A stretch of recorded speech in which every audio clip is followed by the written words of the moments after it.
I never thought I'd be the kind of person to fall out of love slowly. But that's exactly what happened. I met Daniel when I was 17. He was confident, charming, the kind of guy who made you feel like the center of his world. For years, I thought we were unbreakable. But things changed. At first, it was small. Comments about my clothes. Little jokes about how I shouldn't need so much attention. Then it became my friends. He didn't like them.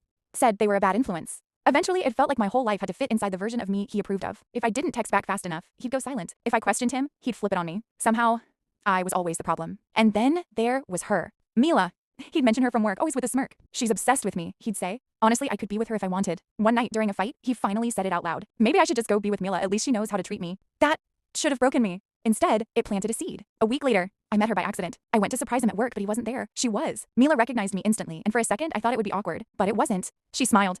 Asked if I wanted to sit for a bit. We talked about nothing at first, then about everything. I expected her to be flirty, manipulative, everything he implied, but she wasn't. She was calm, honest, easy to be around. We started talking more after that. At first, I told myself it was just curiosity, but deep down, I think I was looking for something, or someone, who made me feel safe again. Mila listened in a way Daniel never did. When I told her how things really were, she didn't defend him. She didn't minimize it. She just said softly, "You deserve to feel free in your own life." And something in me cracked open. Weeks passed, then months. I found myself smiling at my phone again, but not because of Daniel, because of her. The breaking point came the night Daniel found out. He didn't ask. He didn't try to understand. He just exploded. Yelled that I was disloyal, that I was nothing without him, that I'd regret this. And for the first time, I didn't feel scared. I just felt done. I packed a bag that night. He kept shouting as I walked out, but his voice felt distant, like it didn't belong to me anymore. I didn't know exactly where I was going, but I knew who I wanted to see. When I showed up at Mila's place, it was late. I almost turned around before knocking. My hands were shaking. But when she opened the door and saw me standing there, eyes red, bag in hand, she didn't ask questions.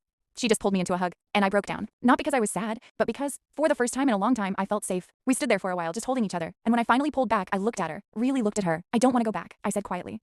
She nodded. "Then don't." There was a pause. A moment where everything felt like it could change. And then I said it. "I think I'm falling for you." She didn't hesitate. "I think I already have." It wasn't dramatic. No fireworks, no big declarations. Just a quiet, certain feeling. That night, I didn't just leave something behind. I chose something better. And for the first time in years, one chose myself.